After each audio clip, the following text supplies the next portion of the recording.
नमस्कार, वंदे मातरम। मैं हूँ श्यामगिरी। आप देख रहे हैं हमारा चैनल मुद्दा भारत का यानी मुद्दा आपका। आज हम चर्चा करेंगे कि शिंदे गुट को अब धीरे धीरे 4 महीना हो गया है।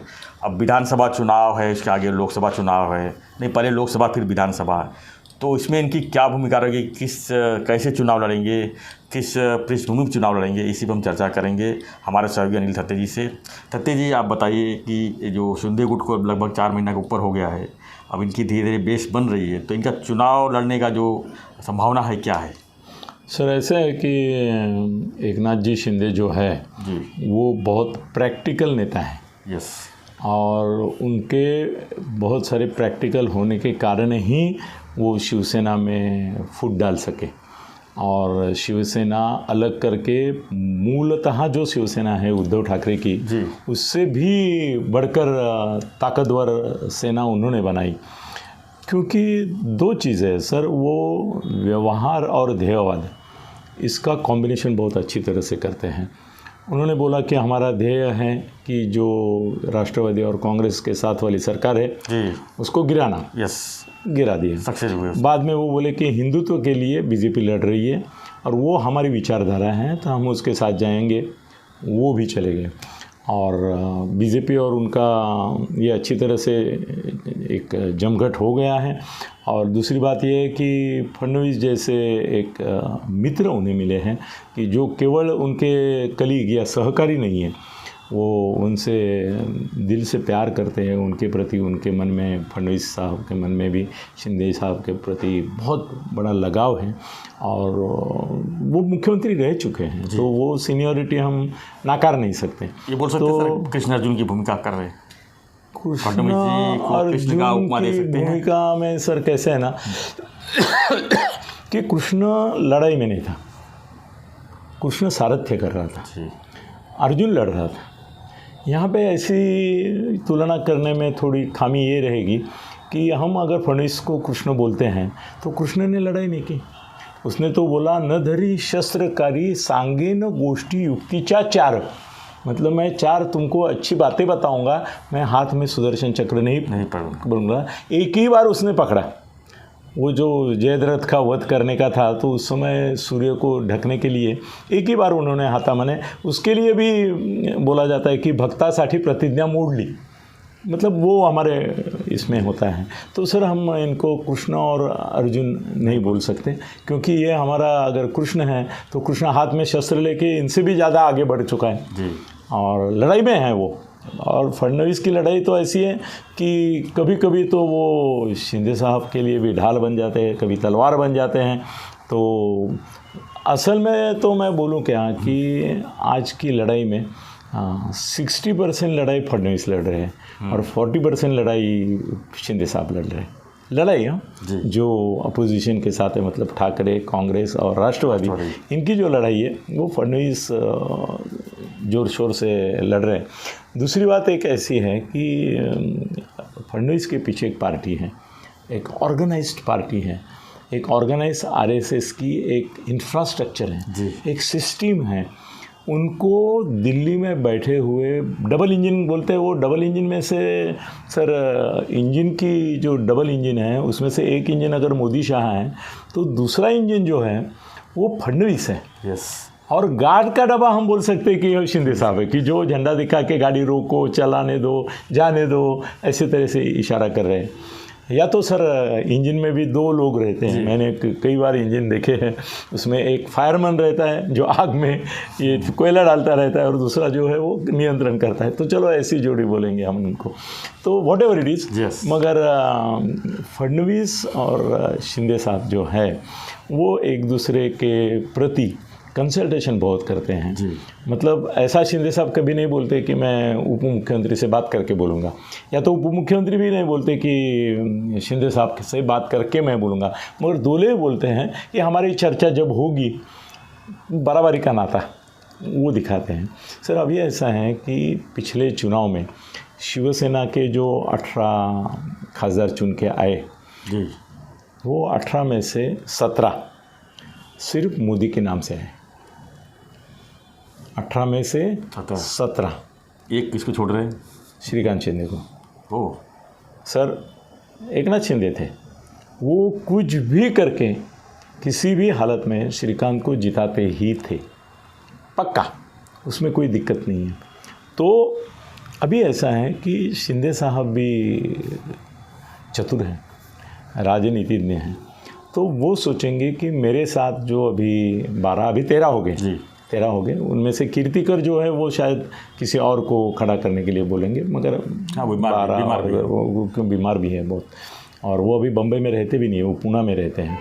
तो ऐसा है कि ये 12 या 13 जगह जो है, तो शिंदे साहब जब सीट का बंटवारा करने बैठेंगे बीजेपी के साथ, तो पहले तो वो बोलेंगे कि भाई शिवसेना के 18 थी तो हमें 18 दे दीजिए, हमारे 13 तो है ही, उसमें से एक बदली करेंगे, बाकी 12 जो है हमारे साथ आए हुए, उन सब 12 लोगों को मैंने प्रॉमिस किया है कि तुम्हारी सीट जो है तुमको दी जाएगी लोकसभा की, सुरक्षित तो 12 आपको तो देना ही है।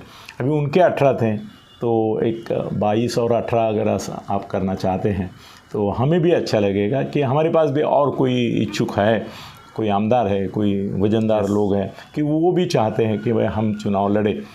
तो उस समय ऐसा हो सकता है कि फडणवीस साहब उनको बोल सकते हैं कि भाई अब तुम्हारे जो एश्योर्ड जो तुम्हारे साथ आए हैं जी, उनका ही आप जिक्र करो, उनके ही बारे में आप सोचो। वो 12 और एक 13 भी कम नहीं है, कम नहीं है। आज की तारीख में शिंदे साहब ने अगर बीजेपी के साथ न जाते हुए चुनाव लड़ा तो जो हालत होगी वो, भले अपने कितने भी जिगरी दोस्त हैं वो, फिर भी ये बोलना पड़ेगा कि अगर 13 है और उन्होंने 13 खड़े किए, किसने, शिंदे साहब ने, तर सर, और बीजेपी के साथ नहीं है, बीजेपी के साथ नहीं, मैं 3 ऑप्शन देख रहा हूँ इसमें। वो अगर बीजेपी के साथ नहीं खड़े रहें और इंडिपेंडेंटली अगर खड़े रहें तो शिंदे साहब के 13 में से सिर्फ 2 आएंगे। ये स्थिति कब की बोल रहा हूँ, जब बीजेपी साथ में नहीं है, मगर ऐसा बोलने की ज़रूरत नहीं, क्योंकि बीजेपी साथ में रहेगी, होगी, तो वो हम बोलते ही नहीं है। चलो अभी शिंदे साहब और बीजेपी अगर साथ में हैं जी, और शिंदे साहब के लोग, शिंदे साहब का जो चुनाव चिन्ह है धनुष्य बाण नहीं, ये तुम्हारा शायद धनुष्य बाण भी हो सकता है, मेरे मुंह से बात निकल गई, वो भी हो सकता है, मगर धनुष्य बाण हो या ये तुम्हारा ढाल तलवार हो जी। अगर शिंदे साहब ने ढाल तलवार ली या धनुष्य बाण भी लिया और उनके 13 या 18 लोग खड़े हो गए, सर ऑनेस्टली बताना चाहिए कि अगर वो ये चुनाव चिन्ह पे खड़े रहते हैं, 18 अगर खड़े हो गए तो उसमें से 3 ही आएंगे, और 13 खड़े हुए तो भी 3 ही आएंगे, 10 गिरेंगे या तो 15 गिरेंगे। ये तो मोदी नुकसान हो जाएगा सर, ये मोदी का नुकसान हो जाएगा ना, मोदी साहब का नुकसान हो जाएगा ना, पक्का बीजेपी का नुकसान हो जाएगा। उसके बदले मेरा सुझाव भी है और मेरी थोड़ी जानकारी भी है कि फडणवीस शिंदे साहब का मन तैयार कर रहे हैं और शिंदे साहब भी ज़्यादा मना नहीं कर रहे हैं जी। मतलब उनको भी दिल ही दिल में ये समझ में आ रहा है कि अगर शिंदे साहब के जो उम्मीदवार हैं 13 हो या 18 हो, वो अगर ढाल तलवार लेने के बदले चुनाव चिन्ह कमल लेते हैं, यानी भाजपा का, और लड़ते हैं। सर ये हुआ है कई बार, हो सकता है, ऐसा हुआ है कि कमल चिन्ह लेके भी शिवसेना के कई उम्मीदवार पिछली बार भी खड़े हुए थे, वो आपस में चेंज होता है, तो ये भाई हमारा चिन्ह ले लो, तुम हमारे नाम से खड़े रहो, ये भी होता है, एडजस्टमेंट होती है, पिछली बार भी हुई है। तो अगर ऐसा होता है कि कमल के ऊपर 18 खड़े रहते हैं सर, तो 18 में से 15 चुन के आएंगे। मैंने पहले क्या बोला, 15 गिरेंगे, अब क्या बोल रहा हूँ, 15 चुन के आएंगे। 13 समझो इनको जगह में, तो उसमें भी 10 चुन के आएंगे, 2 या 3 गिरेंगे। वो होता है, 100% दे नहीं सकते ना, नहीं हो सकता है वो, और उसके लिए दूसरे भी कुछ कारण है, उसका आज जिक्र करना ठीक नहीं होगा। मगर इसकी वजह से अगर शिंदे साहब को भी अपने गुट का प्रभाव रखना है, तो देखो अभी कैसा है कि शिवसेना वो भी है, ये भी है, और शिंदे गुट करके वो जाने जाते हैं। वैसे बीजेपी के चुनाव चिन्ह पर आने के बाद भी उनका शिंदे साहब से जो नाता है वो पक्का रहेगा। जीतने के लिए ये एक व्यूह रचना है शिंदे साहब की और फडणवीस साहब की कि भाई वो गिरेंगे तो मोदी साहब का जो बल है वो कम होगा, वो बीजेपी कतई नहीं चाहेगी। तो वही उनको बोलेंगे कि हमारे चुनाव चिन्ह पर इसके लिए मत खड़ा होना कि बीजेपी की ताकत हमको बढ़ाना है, इसके लिए होना कि आपकी ताकत बढ़ेगी तो ही हमारी ताकत बढ़ेगी। बिल्कुल। और ये शिंदे साहब मान लेंगे, मान लेंगे, मान लेंगे, मान लेंगे, मान लेंगे। और आज ही लिख के रखो कि बीजेपी के चुनाव चिन्ह पर ही लोकसभा का चुनाव शिंदे गुट के सभी सांसद जो आज है वो, और अगर उनको मिलता है और 2-5 सीट तो वो खड़े रहेंगे और चुनाव बड़ी संख्या में जीतेंगे। मेरा आज का अनुमान बीजेपी और शिंदे गुट अगर पूरा बीजेपी के ही चुनाव चिन्ह कमल पे लड़ते हैं तो आज 48 सीटें हैं महाराष्ट्र में जी, उनमें करीबन दोनों की मिलके मेरे ख्याल से 36 से 38 है ना इनकी जी। हाँ सर, उससे 1-2 सीट कम हो जाएगी, मगर 38 है तो 36, 36 है तो 34 80 हो जाएंगे, क्योंकि सर महाआघाड़ी का भी जलवा बढ़ रहा है। अगर वो इकट्ठा लड़ते हैं, नहीं इकट्ठा लड़ेंगे सर, वो इकट्ठा लड़ेंगे। लोकसभा के लिए लड़ सकते, लोकसभा के लिए तो 100% लड़ेंगे, तो 1-2 सीटें कमी होगी, मगर फिर भी शिंदे साहब और ये मिलके 35 तक, तो 35 के नीचे नहीं जाएंगे सर। बड़ी बात है ना, 13 सीट भी इनको गई तो भी 35 बड़ा आंकड़ा है, और उस समय सर क्लियर मेजॉरिटी के लिए ये 35 बहुत मायने रखेंगे। सर एक सवाल जी, एक सवाल ये कि अगर धनुष बाड़ा और शिवसेना शिंदे गुट को मिलती है तब क्या कमल पे तब भी लड़ेंगे? नहीं, तब भी सर देखो कि शिंदे साहब एक ऐसे मुख्यमंत्री है कि जो मुख्यमंत्री के तौर पे बहुत सक्सेसफुल है, मगर उनकी पार्टी जो है वो कल भी दुर्बल थी, आज भी दुर्बल है और कल भी दुर्बल रहेगी। पार्टी शिंदे गुट है, वो पार्टी नहीं है, आज भी नहीं है, कल भी होगी नहीं सर। गुट कभी जीतता नहीं है, पार्टी जीतती है। तो उसके लिए धनुष्य बाण भी मिला, तो उल्टा वो बोलेंगे देखो धनुष्य बाण हमारे पास है, फिर भी हम कमल के ऊपर लड़ते हैं, और कमल के ऊपर लड़ेंगे तो ही जीतेंगे, धनुष्य बाण के ऊपर भी लड़ेंगे तो नहीं जीतेंगे। ये भी मेरी भविष्यवाणी लिख के रखी है सर, भविष्यवाणी है मेरी, भविष्यवाणी है कि धनुष्य बाण के ऊपर भी लड़ते हैं 18 या 13 नहीं जीतेंगे उतनी संख्या में, 2-3 आएंगे, और धनुष्य बाण के बदले कमल के ऊपर लड़ते हैं 2-3 गिरेंगे, बाकी सब आ जाएंगे। धन्यवाद सर। धन्यवाद।